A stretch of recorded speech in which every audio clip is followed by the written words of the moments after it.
오늘의 주요 뉴스입니다. 아베 일본 총리가 우리나라의 지소미아 종료 결정에 대해 신뢰 관계를 해치는 대응이라고 비판했습니다. 일본 정치권과 언론이 우리나라에 대한 강경 발언을 쏟아내는 가운데 일본의 추가 경제 보복 조치로 이어질지 주목됩니다. 우리 정부의 지소미아 종료 결정에 폼페이오 미 국무장관이 실망했다고 밝혔습니다.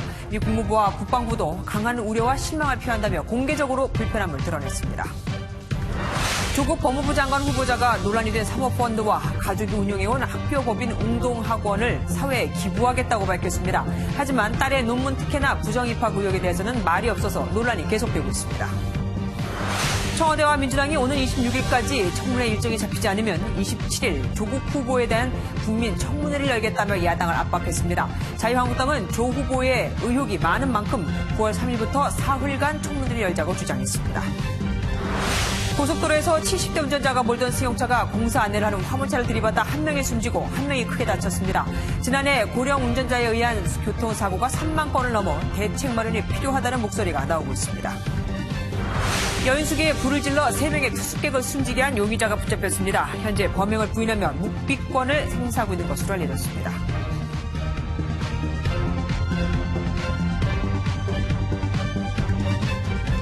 일본 아베 총리가 우리나라가 지소미아 종료를 발표한 데 대해 양국의 신뢰를 해치는 행위라며 강하게 반발했습니다. 이어 미국과 철저히 연계해 일본의 안전을 지키겠다고 말했습니다. 너희 없어도 우린 미국이 있다. 이거죠. 조창훈 기자입니다. 아베 신조 일본 총리는 기자들과 만나 한국 정부의 지소미아 종료를 국가 간 신뢰를 해치는 대응으로 평가했습니다. 이어 미국과의 연대를 강화하겠다며 한국이 없어도 일본 안보에 문제가 없다는 점을 강조했습니다. 米国としっかりと連携をしながら安全を守るためにですね、対応していきたいと. 하지만 일본 정부는 한국의 지소미아 종료 결정에 당황한 기색이 역력했습니다. 이와야 방위상은 한국이 지역 안전보장 환경을 완전히 오판한 거라면서 재검토를 요구하겠다고 밝혔습니다. 失望を禁じ得ず極めて遺憾に思っております。韓国側に再考と賢明な対応を強く求めて. 어젯밤 지소미아 종료 발표 이후 한국 대사를 외무성으로 부른 고노 외무상은 수출 규제와 지소미아는 완전히 다른 차원이라며 책임을 한국 정부에 돌렸습니다. 일본 언론도 일제히 지소미아 종료를 비중 있게 보도했습니다. 도쿄신문은 안전보장 협력의 상징이 무너져 없어졌다. 악화된 관계를 개선할 실마리를 잃었다며 아쉬움을 나타낸 반면 산케이 신문은 한국이 백색 국가 제외에 대한 사실상의 보복 조치를 취한 거라면서 고립돼 곤란해지는 건 한국뿐이라고 전했습니다. MBN 뉴스 조창훈입니다. 미국은 매우 우려스럽다, 실망스럽다며 대놓고 이번 결정에 불만을 드러냈습니다. 지금까지 한결같이 지소미아 연장에 대한 희망을 분명히 밝혀왔거든요. 신재호 기자입니다. 캐나다를 방문 중인 폼페이오 미 국무장관은 이번 지소미아 종료 결정에 대해 강한 아쉬움을 나타냈습니다. I actually spoke with my South Korean counterpart this morning. We're disappointed to see the decision that the South Koreans made. 이어 한일 양국이 올바른 상태로 관계를 되돌리길 바란다며 대화를 이어갈 것을 촉구했습니다. 미국 국방부도 2차례 논평을 내며 비판 수위를 높였습니다. 처음엔 한일 양국이 신속히 협력하길 원한다는 원론적인 논평을 냈다가 나중엔 강한 우려와 실망감을 표명한다며 부정적인 입장을 명확히 한 겁니다. 미국 정부가 지소미아 유지를 강하게 원했던 만큼 정반대의 결과가 나오자 이에 대한 불쾌감을 표출한 것으로 보입니다. 실제로 폼페이오 장관은 물론 볼턴 보좌관과 에스퍼 국방장관 등 미 안보기관 수뇌부는 일관적으로 지소미아 연장을 희망해왔습니다. 뉴욕타임스를 비롯한 미국 언론들도 일제히 지소미아 종료 소식을 전하며 이번 사건이 미국의 영내 위상을 약화시킨다는 분석도 내놓았습니다. MBN 뉴스 신재호입니다. 청와대가 미국이 사전에 이해를 했다고 한 부분에 대해 미국이 그런 적 없다며 발끈했죠. 청와대는 미국이 지소미아 연장을 원했으니 실망한 건 당연한 일이라면서도 거의 매일 백악관과 협의하는 등 사전에 충분히 소통을 했다고 반박했습니다. 황재원 기자입니다. 지소미아 종료와 관련해 한미 갈등설이 제기되자 김현종 청와대 국가안보실 2차장이 공식 입장을 밝혔습니다. 김 차장은 미국이 한일 지소미아 연장을 희망했던 만큼 실망한 것은 이해하지만 지난 2달 동안 9차례나 유선 협의가 이뤄졌다고 반박했습니다. 지소미아 문제에 대한 검토 과정에서 미국과는 수시로 소통을 했고 특히 양국 NSC 간에는 매우 긴밀하게 협의를 했습니다. 한일 지소미아 재검토 가능성은 낮다며 이번 조치로 한미 동맹이 오히려 더 강화될 것으로 전망했습니다. 김 차장은 우리가 일본에 의존하지 않고 군사위성을 도입하는 등 독자적인 정보 수집 능력을 키우면 미국의 한국에 대한 의존도도 높아지기 때문이라고 덧붙였습니다. 김 차장은 미국이 지소미아 종료 결정을 확실히 이해했느냐는 질문에 대해서는 충분히 소통했다는 말로 직접적인 답변은 피했습니다. 미국은 실망이라는 표현을 썼지만 속내로는 우리나라가 지소미아를 종료해야 하는 상황을 이해하고 있을 것이라는 게 청와대의 판단입니다. MBN 뉴스 황재원입니다. 김현종 차장은 지소미아 종료가 한미 동맹을 강화시킬 것이라고 했지만 반대 의견이 더 많습니다. 북한, 중국, 러시아는 끈끈한데 한미일 동맹은 위태하게 됐으니까요. 또한 미국과의 호르무즈 파병이나 방위비 협상 등에서 우리가 불리해질 가능성도 있습니다. 연장현 기자가 보도합니다. 한일 지소미아 종료는 단순히 한일 간의 문제가 아니라 미국의 동북아 전략 구상에도 차질을 가져올 가능성이 큽니다. 미국은 아시아의 중거리 미사일 배치를 공언할 정도로 중국과 러시아 미사일에 대한 대응 체계를 고심하고 있습니다. 이를 위해 한미, 미일은 물론 한일 간 정보 공유가 실시간으로 이루어져야 하는데 한국이 발을 뺄 수도 있다는 의구심이 커지고 있는 겁니다. 확실하게 그렇지 않다라는 걸 보여줄 만한 그런 정책을 요구하겠죠. 더 적극적으로 우리가 비용 혹은 또 군사적인 기여를 하기를 원할 수 있고요. 따라서 중국과 갈등을 빚고 있는 미국의 인도태평양 전략에 적극적인 동참을 요구하거나 호르무즈 해협 파병을 강하게 압박할 수도 있습니다. 50억 달러 설이 돌고 있는 방위비 협상 문제도 걱정입니다. 지소미아 종료로 미군에만 군사 정보를 의지하는 상황에서 미군이 방위비 인상을 요구할 경우 우리의 부담은 더욱 커질 가능성이 있습니다. 미국이 향후 한국 달래기에 나서더라도 한미일 안보 구도에 균열이 생긴 상황에서 신뢰 관계의 타격은 불가피할 전망입니다. MBN 뉴스 연장현입니다. 한일 지소미아 종료에 대해 일본이 불만을 표하는 건 이해가 되는데 한미 관계까지 심상치 않아 보이죠. 정치부 주진희 기자와 얘기 나눠보도록 하겠습니다. 어서 오십시오. 한일 지소미아 종료 결정에 대해서 미국이 2번이나 성명을 냈습니다. 처음에는 좀 그냥 그렇게 냈는데 두 번째 더 세게 냈어요. 그 사이에 무슨 일이 있었던 건가요? 사실 동맹국한테 실망이란 단어까지 쓰면서 성명을 내놓은 건 매우 이례적입니다. 그렇죠. 그 성명을 먼저 시간 순으로 한번 보실까요? 네네. 지소미아 결정 직후에 미국 국방부는 성명을 2번이나 발표를 했는데 처음엔 한일이 협력하길 바란다 정도였지만 네. 말씀하셨듯이 2차 때는 강한 우려와 실망이라는 표현을 썼습니다. 네. 그리고 미국 국무부가 마지막 성명을 내놨는데요. 이번 결정이 부정적인 영향을 미칠 것이라고 문재인 정부한테 거듭 설명을 했는데 문재인 정부는 동북아 안보에 대해서 심각한 오해를 하고 있는 것 같다고 발표를 한 겁니다. 네. 협력에서 실망 그리고 문재인 정부를 콕 집으면서까지 비판 강도가 말씀하신 대로 좀 세졌습니다. 네. 사실 동맹국끼리라면 정상의 이름까지 거론하면서 불만 성명을 내놓지는 않습니다. 네, 한국도 아니고 문재인 정부라고 콕 집어 얘기한 건 정말 좀 지나칠 정도입니다. 그런데 분명 어제 청와대가 밝힌 바에 의하면 미국이 이해를 했다. 지소미아 파기에 대해서, 종료에 대해서 이해를 했다고 했어요. 그런데 지금 나오는 반응을 보면은 도대체 이해한 것 같지가 않습니다. 네, 사실 어제 그 청와대 발표가 좀 문제였던 것으로 보입니다. 미국 언론들이 트럼프 행정부 고위 관리의 말을 인용해서 이번 결정은 한국의 암시였던 것과는 반대 결정이었다고 보도를 했습니다. 네. 즉 미국은 지소미아가 연장될 것으로 알았던 것으로 보이는 대목인데요. 미국이 이해했다라고 말을 하니까 발끈한 겁니다. 사실 미국 입장에선 현재 한일 관계에서 한국의 입장과 상황은 이해했을 수는 있습니다. 네. 하지만 지소미아 파기에 동의하진 않았던 겁니다. 네. 아마 청와대가 설명했던 미국의 이해라는 부분도 그런 부분이었을 것으로 보이는 대목입니다. 또 일본이라는 다른 동맹국을 고려하면 지소미아 파기를 아무렇지 않게 넘어가는 것도 난처했을 수 있습니다. 예, 똑같은 말을 주고받았는데 한쪽은 종료 쪽으로, 한쪽은 연장 쪽으로 이해를 했다는 거군요. 그런데 미국은 왜 이렇게 지소미아를 중시하는 거죠? 뭐 한국의 입장을 이해한다라고 아까 얘기를 했는데 그러면은 지금 우리가 일본하고 계속해서 이렇게 관련된 일을 할 수 없다는 것도 알고 있지 않을까요? 사실 지소미아는 말씀하셨던 듯이 한일 양국의 협정이지만 미국의 이익이 굉장히 깊숙이 관여되어 네네. 있습니다. 어떻게 관여가 되어 있는지 전문가 분석 먼저 들어보시겠습니다. 자신들이 구상하고 있는 동맹 네트워크의 상호 협력 관계의 이 일종의 빌딩 블록 중에 하나를 동맹국이 빼버렸다라는 데 대해서 실망하는 거죠.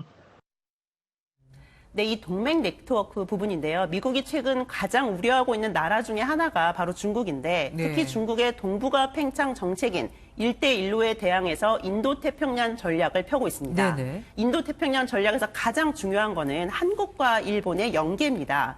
동맹국인 한국과 일본에게 동북아 경찰을 맡기기 위해서 무기도 팔고 정보도 제공하고 있는 건데 지소미아 종료로 그것이 지장이 생긴 겁니다. 네. 사실 그동안 미국이 한일 갈등에 적극적으로 중재에 나서지 않았던 이유도 여기에 있습니다. 우리가 뭐 이런 걸 모르진 않을 텐데 그럼에도 초강수를 둔 겁니다. 청와대는 왜 이렇게 초강수를 뒀다고 설명하고 있습니까? 네, 사실 여기에는 두 가지 부분이 있는데요. 미국에게 보내는 메시지 그리고 일본에게 보내는 메시지 두 가지가 있습니다. 네. 먼저 일본 부분을 보면요. 김현종 2차장도 밝혔듯이 우리 정부는 지금까지 약 4차례 정도 특사를 보냈던 것으로 보입니다. 네네. 그렇지만 일본 측은 태도를 전혀 바꾸지 않았고 오히려 무리한 태도로 일관을 했었습니다. 여기에 지소미아 연장과는 상관없이 일본이 백색 국가 제외를 강행하겠다고 하는 만큼 우리 정부도 물러서기는 좀 힘든 상황이었던 것으로 네. 보입니다. 미국 문제는 조금 복잡합니다. 네. 조만간 미국과 방위비 분담금 협상이 시작되는데요. 네. 지소미아를 연장하든 안 하든 방위비 인상은 좀 불가피해 보이는 상황입니다.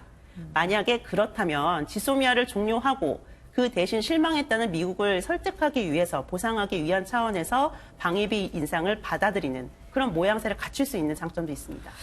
그 장점이 될지 단점이 될지요. 오늘 말씀 감사합니다. 정부는 한일 지소미아가 종료되더라도 이전에 체결했던 한미일 정보 공유 약정, 이른바 T사를 통하면 정보 공유가 가능하다고 합니다. 하지만 북한과 관련된 정보로 제한이 되고 미국을 통해야 하는 만큼 신속성은 떨어질 수 있습니다. 김근희 기자입니다.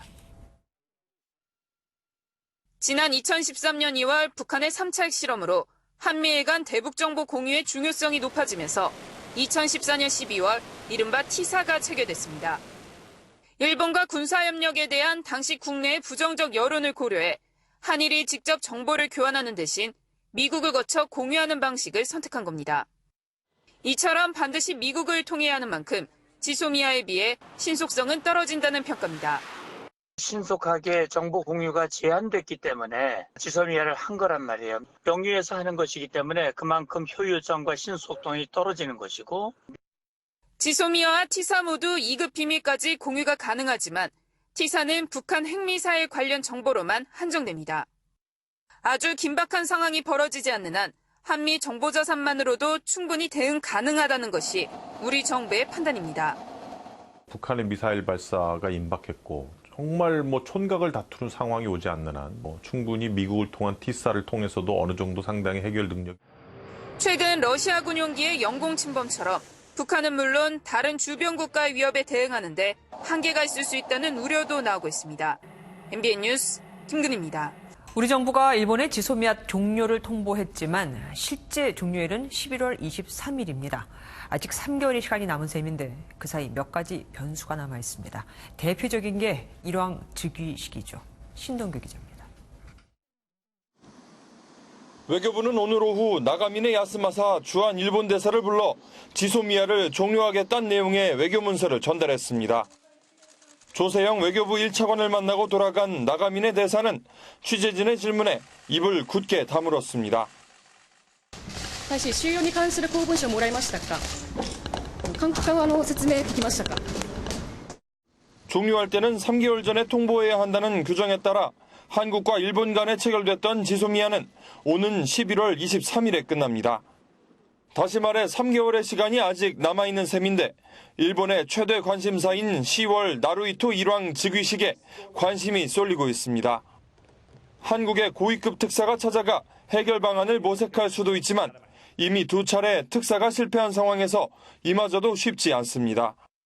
지금처럼 일본이 원칙을 고수하는 한은 국제법의 상의 위반 상태를 시정하라는 그런 일방적인 주장을 계속하는 한은 출구 전략은 내기 어렵다라는 생각입니다.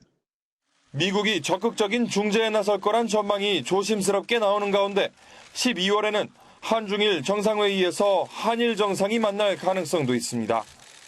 MBN 뉴스 신웅입니다. 일본은 다음 주 수요일인 28일 한국에 대한 규제 시행을 앞두고 있죠. 지소미아 종료에 대한 대응으로 추가 경제 보복이 이루어질 가능성이 있습니다. 기업들 걱정이 더 커졌죠. 신용식 기자가 보도합니다. 세계는 정부의 지소미아 종료 결정에 대해 경제적으로도 불확실성이 커질 수 있다는 반응입니다. 일본이 오는 28일 한국을 전략물자 수출 우대국에서 제외하는 법령 개정안을 시행하는 것에 더해 추가적인 보복 조치를 할 수도 있다는 겁니다. 일본에게는 한국에 대해서 부품 소재 쪽에 공격을 더할 빌미를 주지 않았나 싶습니다. 그 수출 규제 품목에 대해서 확대 조치를 취할 수 있고요. 90일간 이렇게 시간을 끌 수 있는. 화학과 플라스틱, 기계 분야 등 우위를 가진 분야에서 추가적인 조치를 가할 가능성이 높다는 지적입니다. 한국 수출길이 막힌 후 중국 등 제3국을 통한 우회 수출까지 고려하고 있는 일본 기업 역시 고민이 커졌습니다. 해당 기업들의 우려에 정부는 매주 2차례 관계장관 회의를 여는 등 적극 대응에 나설 방침입니다. 홍남기 경제부총리는 경제적 불확실성이 예상보다 길어질 수 있다며 추가 지원책 마련을 시사했습니다. 우리 경제에 미치는 부정적 영향이 최소화되도록 면밀하게 상황 관리하고 점검 보완하여 적극적으로 대응해 나가겠습니다. 한편 성윤모 산업통상자원부 장관은 일본이 대화의 전제 조건으로 사실이 아닌 것을 사실로 인정하라고 요구하고 있다며 일본 측 대화 의지의 진정성이 의심된다고 밝혔습니다. MBN 뉴스 신용식입니다. 종료 결정 직전까지 지소미아 연장에 무게를 뒀던 국회도 당혹스러워하고 있습니다. 야당에서는 조국 살리기를 위한 물타기다. 주변국들만 좋은 일이라며 날선 비판을 쏟아냈는데 여당은 역시 정부 구하기에 나섰습니다. 이동화 기자입니다. 정부의 결정에 야당은 즉각 강한 반발과 우려를 나타냈습니다. 북한의 김정은 만세를 부를 것입니다. 중국과 러시아는 축배될 것입니다. 한일 관계뿐만 아니라 한미 동맹에도 균열이 생긴 것입니다. 수세에 몰린 조국 정국에서 분위기 반전을 노린 것이라는 주장도 나왔습니다. 조국 후보자에 대한 엄청난 반발과 비난 여론이 문재인 대통령도 꽤나 무서운가 봅니다. 여당은 정부의 단호한 대처에 수긍한다며 종료 결정 옹호에 나섰습니다.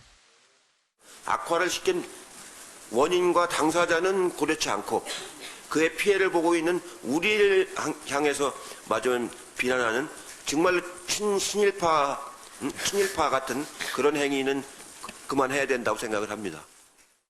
여당 핵심 의원들 중심으로 지소미아 자체에 문제가 있었다는 지적도 나왔습니다. 정보 교환 범위를 군사기밀 2급 이하의 모든 정보로 규정해 북한의 핵과 미사일 외에 다른 민감한 정보도 일본 측에 넘겨줄 수 있는 근거가 될 수 있다는 겁니다. 일본 정부가 택한 어느 기관이든 우리 군사 정보에 접근할 수 있고 우리 정보시설에 방문할 수 있는 점도 우려되는 대목이라는 설명입니다. 민주당은 그러면서 2016년 체결 당시 이런 문제를 지적했지만 당시 박근혜 정부 탄핵 국면에 밀려 묻혔다고 밝혔습니다. MBN 뉴스 이동화입니다. 조국 법무부 장관 후보자가 논란이 된 사모펀드와 사학재단 웅동학원을 사회에 환원하겠다고 밝혔습니다. 오후에 갑자기 기자회견을 잡아 발표한 건데 예정된 고려대 집회 등 들끓는 여론을 잠재우기 위한 고육지책으로 보입니다. 하지만 자산을 기부하겠다면서도 여전히 사과한다는 표현을 하지 않았고 가장 문제가 큰 딸을 둘러싼 의혹에 대한 취재진의 질문에는 아예 침묵했습니다. 김순철 기자입니다. 비장한 표정으로 자청에서 취재진 앞에 선 조국 법무부 장관 후보자. 우선 편법 증여 의혹이 제기된 가족 명의의 10억대 사모펀드 자금을 사회에 환원하겠다고 밝혔습니다. 제 처와 자식 명의로 되어 있는 펀드를 법이 정한 절차에 따라 공익법인에 모두 기부하여 또 모친을 비롯해 가족이 운영해온 사학재단, 웅동학원도 내놓겠다고 말했습니다. 웅동학원은 위장소송 의혹 등이 제기되며 이사를 맡았던 조 후보자의 배임 논란으로 번진 상황입니다. 웅동학원 이사장이신 어머니께서 이사장직에 물러나는 것을 비롯하여 저희 가족 모두는 웅동학원과 관련된 일체의 직함과 권한을 내려놓겠다고. 조 후보자는 특히 국민들의 따가운 질책을 잠시 피하기 위한 것이 아닌 진심에서 우러나온 실천이라고 강조했습니다. 조 후보자 모친 역시 입장문을 내놓고 웅동학원과 관련된 허위 보도가 쏟아지고 있다며 사적 이익을 추구하지 않았다고 해명했습니다. 연일 들끓는 여론을 잠재우기 위해 조 후보자가 고육책을 내놨지만 정작 딸을 둘러싼 의혹에는 입을 굳게 다물었습니다. MBN 뉴스 김순철입니다. 부산대 의학전문대학원이 장학생 선발 지침을 슬쩍 바꾸고 공고도 내지 않았던 것으로 확인됐습니다. 성적과 무관하게 외부 장학금을 줄 수 있도록 했는데 이렇게 기준이 바뀐 덕에 낮은 성적의 조 후보자의 딸이 장학금을 받을 수 있었던 겁니다. 박상우 기자입니다. 지난 2015년 7월 개정된 부산대 의학전문대학원의 장학생 선발 지침입니다. 직전 학기 성적이 2.5 미만이면 장학생에서 제외한다는 조항에 외부 장학금은 예외로 한다는 단서 조항이 새로 추가됐습니다. 이 조항에 따라 1점대 학점을 받았던 조국 후보자 딸이 지도교수가 만든 소천장학회 장학금을 받을 수 있었습니다. 그런데 지침을 바꿨다는 공고는 그 어디에도 없습니다. 왜 안 오는지는 저희도 사실은 지금 확인이 안 되고 있습니다. 저희도 답답하긴 한데. 문제는 상위법에 속하는 부산대 장학금 규정과 장학생 선발 지침에는 여전히 학점 기준이 명시돼 있다는 점입니다. 개인이나 외부 단체가 주는 장학금도 예외가 아닌데 의전원은 내부 지침만 바꾸고 조 후보자의 딸에게 장학금을 지급해왔습니다. 그 조문 자체를 불법으로 만든 거예요. 상위 규정에는 그런 게 없는데 엉터리 지침이고 이거는 그 지침이 적용되면 안 되는 거예요. 또 외부 장학금을 주는 단체가 장학생을 직접 지정해 준 것도 조 후보자의 딸이 유일한 것으로 알려져 특혜 장학금 의혹은 더 확산하고 있습니다. MBN 뉴스 박상호입니다. 조국 후보자 딸의 부정 입학 의혹에 분노한 학생들이 촛불을 들고 나섰습니다. 조 후보자 딸이 나온 고려대 학생들이 6시부터 진상규명을 촉구하며 촛불 집회를 열고 있고 조 후보자의 모교인 서울대 학생들도 잠시 뒤 조 후보자 사퇴를 촉구하는 촛불 집회를 연다고 합니다. 고려대 취재기자 나가 있습니다. 배주리 기자, 학생들이 꽤 많이 왔네요. 네, 저는 지금 고려대학교 중앙광장에 나와 있습니다. 6시 반부터 시작한 집회는 일부를 마치고 현재 촛불 문화제가 진행되고 있습니다. 집회 시작된 학생 500명 정도가 모였는데 일과를 마친 재학생과 졸업생들도 속속 합류하고 있습니다. 학생들은 조국 후보자의 딸 입학 과정에서 제기된 의혹들에 박탈감을 느낀다며 진상 규명을 촉구했습니다. 열심히 찾아다니고 해도 얻을 수 없는 그런 것들을 노력하지 않은 정말 뭔가 부모라는 그런 것을 통해서 얻었다는 거에 대해서 좀. 입학이라는 것이 대한민국에서 이제 학부모나 학생에게 모두 둘 다 되게 민감한 사항이잖아요. 부모님의 힘, 그런 영향으로 인해서 부당한 절차가 있었다면은 그런 것들은 바로잡아야 된다고 생각합니다. 학생들은 정경대 본관 건물 앞까지 행진하고 학교 측에 항의 서한을 전달했습니다. 주최 측은 이번 촛불 집회가 재학생들이 자발적으로 모인 집회라며 특정 정당이나 정치 세력과는 선을 그었습니다. 고려대 후문 게시판엔 조 후보자를 규탄하는 대자보도 붙었습니다. 6년 만에 등장한 안녕들 하십니까라는 제목의 대자보에선 청년 세대의 상대적 박탈감을 토로하는 내용이 담겼습니다. 이에 앞서 조 후보자의 딸이 재학 중인 부산대 의전원에서도 학교 측에 해명을 촉구하는 대자보가 붙었습니다. 잠시 뒤 8시 반부턴 조 후보자의 모교인 서울대에서 조 후보자의 교수직과 장관직 사퇴를 촉구하는 촛불 집회를 열 예정입니다. 지금까지 고려대학교 중앙광장에서 MBN 뉴스 배준우입니다. 조국 후보자를 둘러싼 의혹은 또 있죠. 조 후보자의 동생이 사채를 빌리는 과정에서 웅동학원이 소유한 토지를 담보로 제공했다는 건데 당시 조 후보자는 거기 재단 이사였습니다. 만약 이를 허락했거나 방조했다면 배임이나 횡령이 될 수 있는 거죠. 이동석 기자입니다. 조국 법무부 장관 후보자 동생이 지난 2008년 사채를 빌려 쓰는 과정에서 웅동학원 소유 토지가 담보로 잡혔다는 의혹이 제기됐습니다. 공적 재산을 사적인 사업자금 명목으로 사용했다는 지적인데 주광덕 자유한국당 의원은 당시 재단 이사였던 조 후보자가 허락 방조했다면 배임 횡령에 해당된다고 주장했습니다. 후보자의 동생이 사채 14억 원을 빌릴 때 그 웅동학원이 연대 보증을 한 것입니다. 사업 비리의 전형적인 모습입니다. 한국당은 또 웅동학원의 채용 비리 의혹을 문제 삼으며 고발 카드까지 꺼내들었습니다. 교사 채용과 관련하여 2억 원을 수수한 조국 후보자의 동생과 학원 관계자들을 배임 수재 혐의로 고발합니다. 한편 조 후보자 측은 후보자 동생의 사채 의혹에 대해 웅동학원에 재산을 담보로 제공한 사실이 없다며 공사대금 채권 중 일부를 양도 형식으로 담보로 제공한 것이라고 밝혔습니다. MBN 뉴스 이동석입니다. 더불어민주당과 청와대가 조국 후보자의 인사청문회 날짜가 확정되지 않는다면 오는 27일 국민청문회를 열겠다며 한국당을 압박했습니다. 한국당은 의혹이 너무 많아서 하루로는 부족하다며 청문회를 사흘간 열자고 맞섰습니다. 선한빛 기자입니다. 조국 후보자 청문회 일정이 한국당과의 조율 실패로 계속 늦춰지자 당청은 국민청문회 카드를 꺼내들었습니다. 민주당은 오는 26일까지 청문회 일정이 안 잡히면 27일 이른바 국민청문회를 열겠다며 한국당을 압박했습니다. 부득이하게 우리는 국민과의 대화, 또 언론과의 대화, 또 다른 국회와의 대화 이런 것들을 진행하고 한국당은 사흘 청문회 카드로 맞불을 놨습니다. 의혹이 너무 많아 하루로는 충분하지 않은 만큼 청문회 기간을 연장하자는 겁니다. 인사청문회법에 따라서 3일의 청문회 제안을 합니다. 그렇게 해야지만 정말 제대로 된 진실 규명, 자질 검증 그러한 청문회가 될 것입니다. 한편 여당 내에선 조 후보자 의혹이 확산하면서 공개석상에서도 소신 발언이 나오는 등 기류 변화도 감지되고 있습니다. 후보자 딸의 논문과 대학 및 대학원 입시와 관련한 부분은 그것의 적법, 불법의 여부를 떠나 많은 국민들이 납득하기 어려운 부분으로서 조국 후보자의 진심 어린 사과와 함께 커지는 의혹과 함께 시간이 갈수록 여당 내 분위기도 예전 같지 않다는 지적이 나옵니다. MBN 뉴스 선한빛입니다. 70대 운전자가 몰던 승용차가 공사 안내를 하는 화물차를 들이받아 한 명이 숨지고 한 명이 크게 다쳤습니다.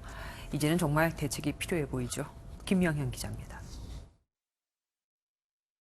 화물차가 고속도로 1차선에 비상등을 켜고 서 있습니다.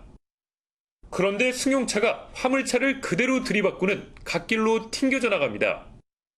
70대 남성이 몰던 승용차가 공사 안내를 위해 정차해 있던 화물차를 추돌했습니다. 천만다행으로 도로 보수 작업 중이던 근로자 7명은 사고 지점으로부터 1km 떨어져 있어 화를 피했습니다. 지금이니까 거기가 좀 속도가 왔어요. 3명이가 바로 운전을 해왔습니다. 승용차 운전자가 숨지고 함께 탄 50대 여성이 크게 다쳤습니다.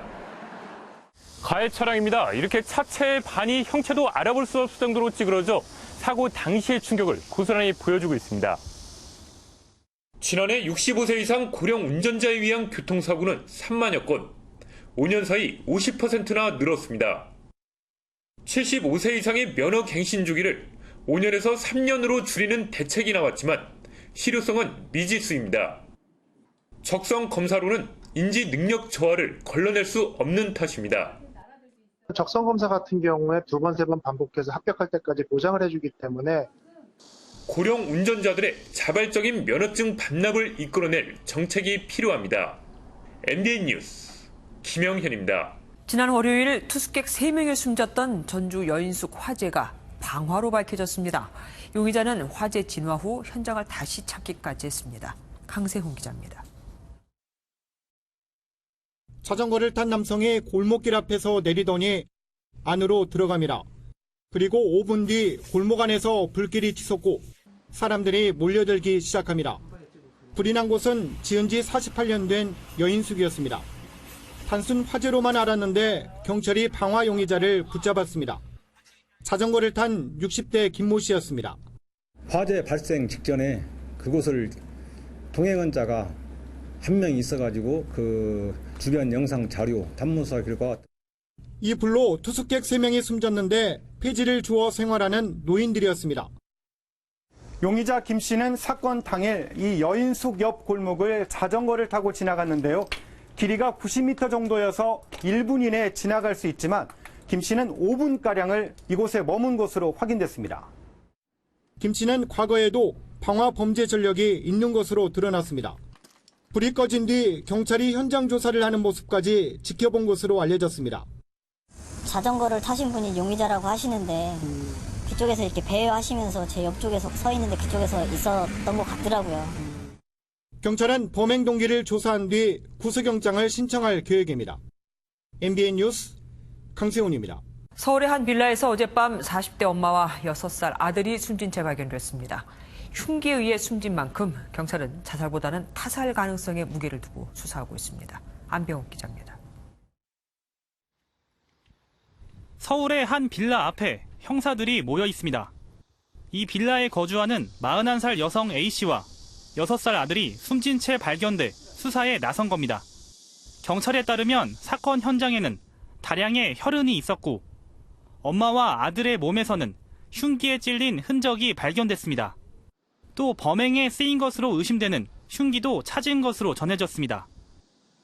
사건 현장 앞입니다. 경찰이 설치한 폴리스 라인으로 출입을 통제하고 있습니다.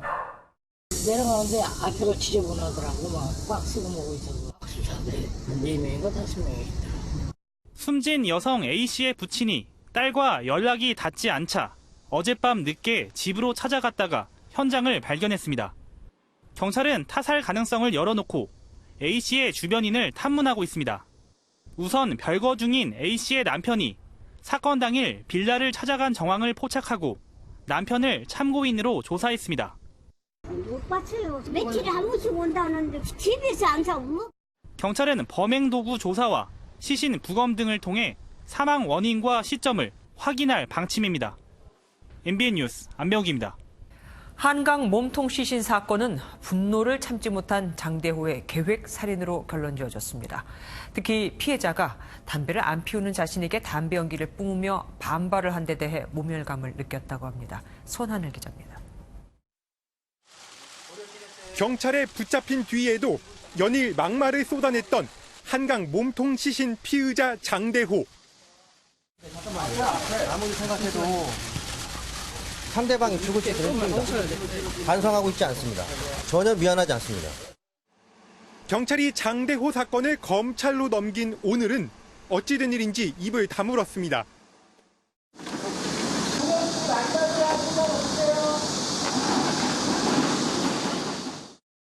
경찰은 장대호 사건을 분노 범죄로 인한 계획 살인으로 결론 내렸습니다. 모텔 종업원 장대호가 피해자와 숙박비 다툼을 벌이는 과정에서 느낀 모멸감과 분노가 범행으로 이어졌다는 겁니다. 장 씨는 경찰 조사에서 숙박비 4만 원을 놓고 다투는 과정에서 피해자가 비흡연자인 자신에게 담배 연기를 뿜자 심한 모멸감을 느꼈다고 진술했습니다. 프로파일러 분석 결과 장 씨는 자신이 판단한 게 정답이라고 생각해 이를 전적으로 신뢰하는 성향인 걸로 나타났습니다. 또 자신을 괴롭히면 2배로 갚아주는 사람이라고도 말한 걸로 전해졌습니다. 수사를 마무리한 경찰은 아직 다 찾지 못한 시신의 수색 작업, 그리고 장 씨가 포맷한 CCTV의 복원 작업은 계속 이어갈 방침입니다. MBN 뉴스 손하늘입니다.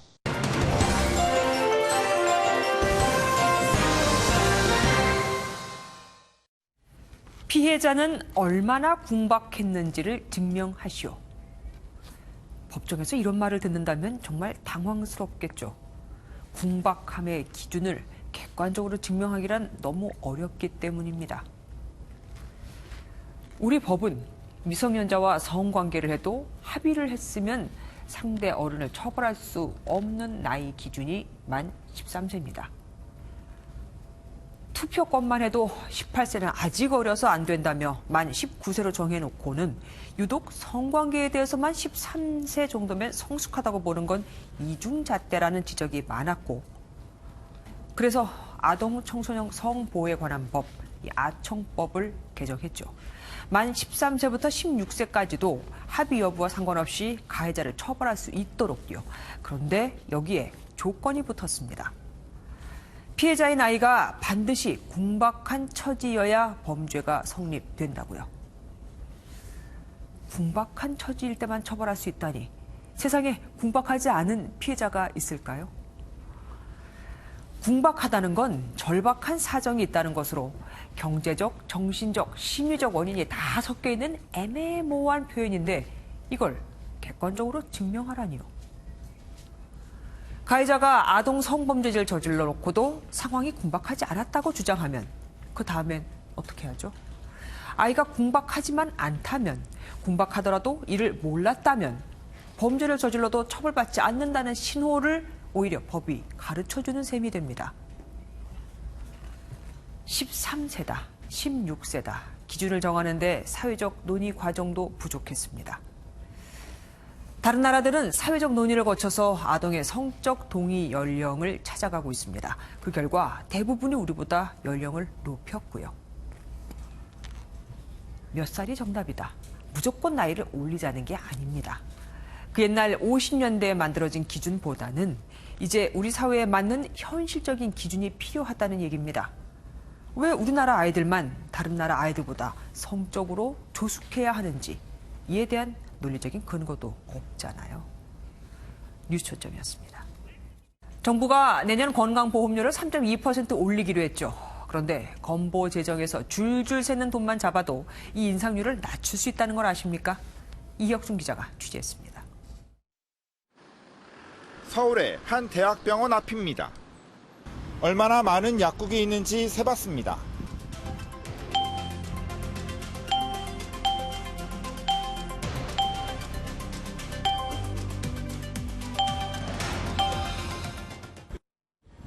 정문 앞에 5개, 후문 앞에 3개, 모두 8개의 약국이 있습니다.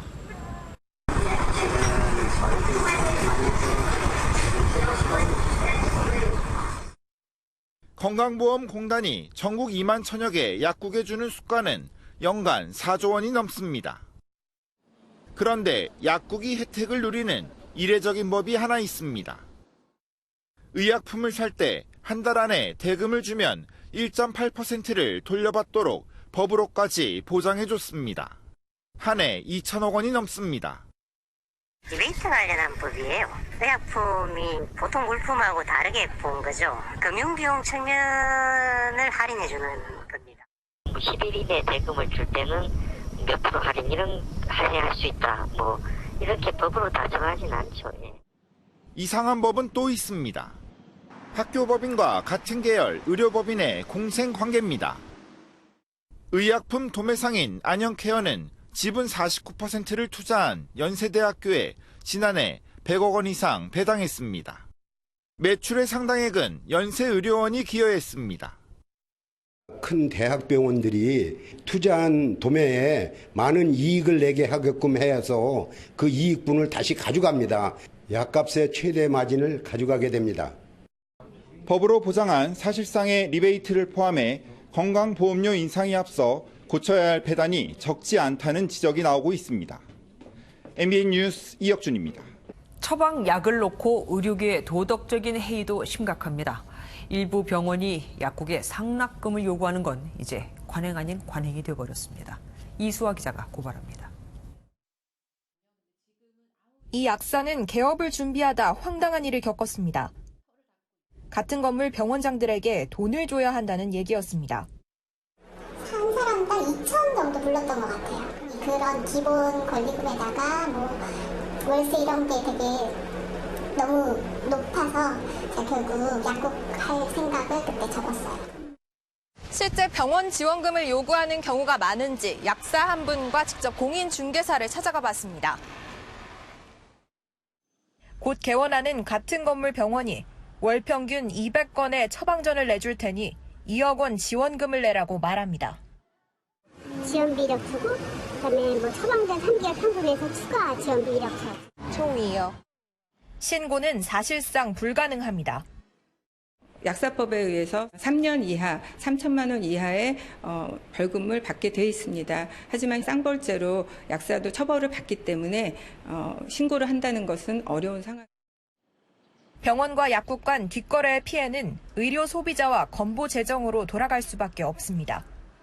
MBN 뉴스 이수아입니다. 숫자를 보는 오늘의 뉴스입니다. 요즘 요가나 필라테스 하는 분들 많죠.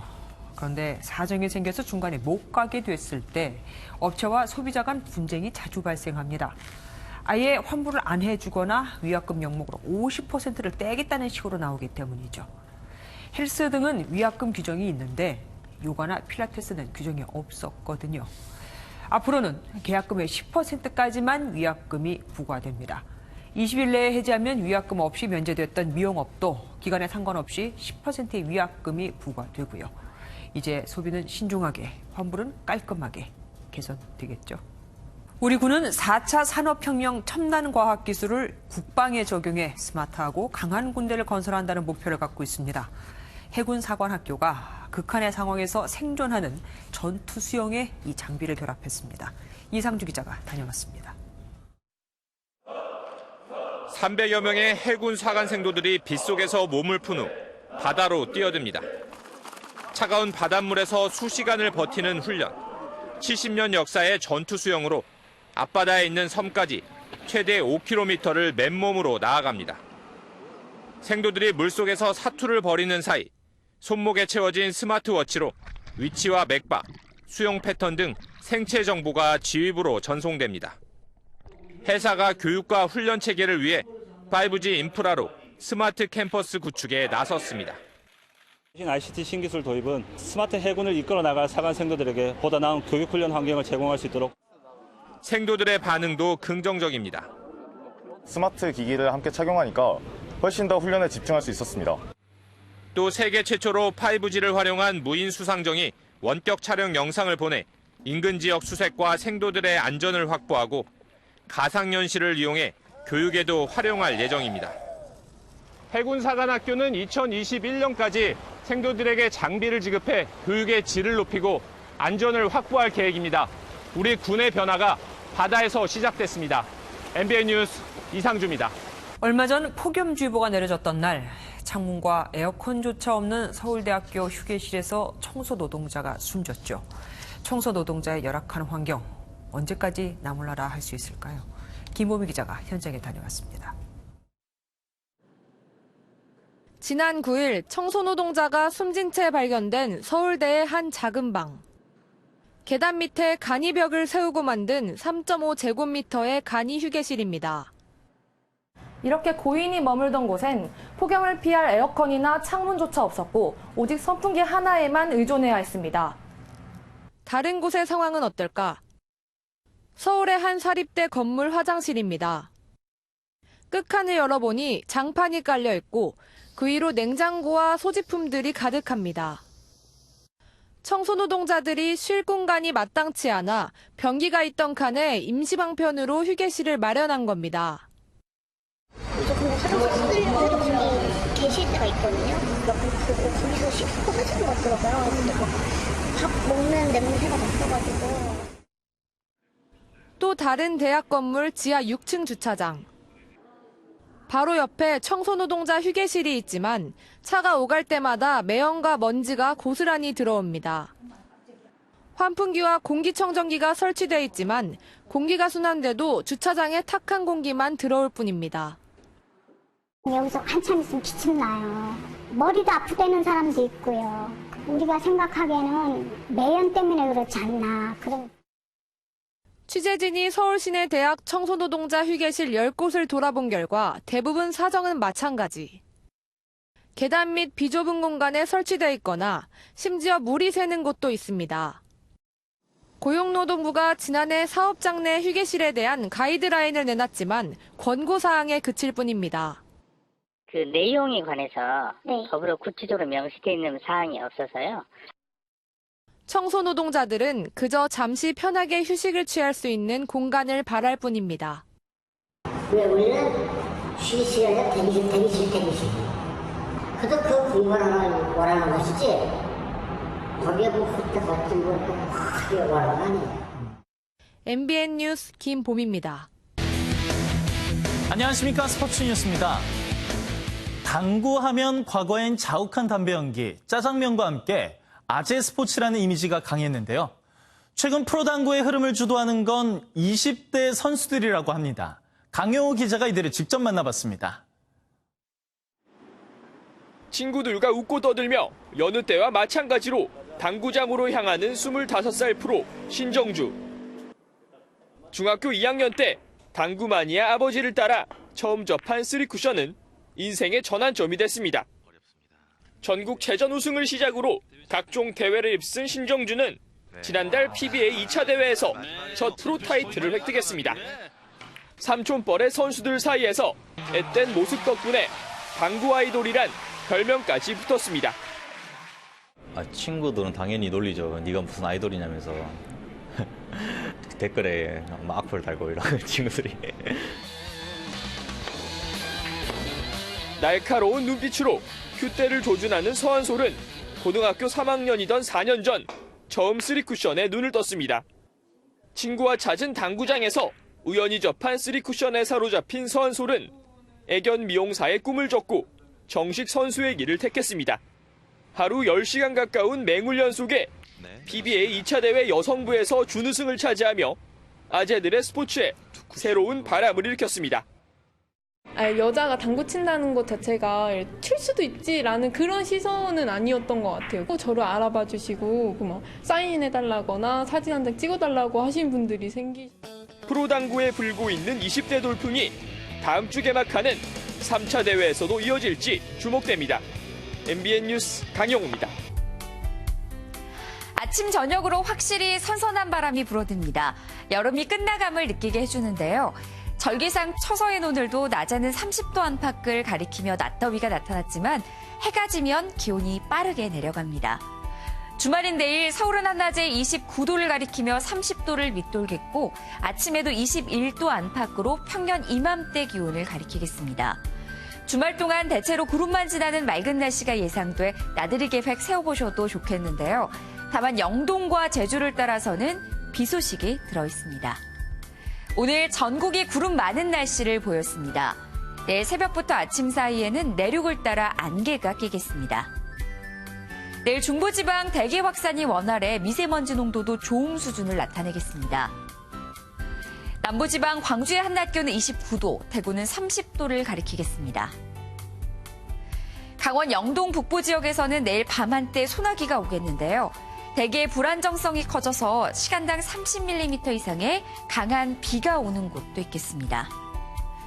다음 주 월요일 제주를 시작으로 화요일에는 전국에 비가 한 차례 지나겠습니다.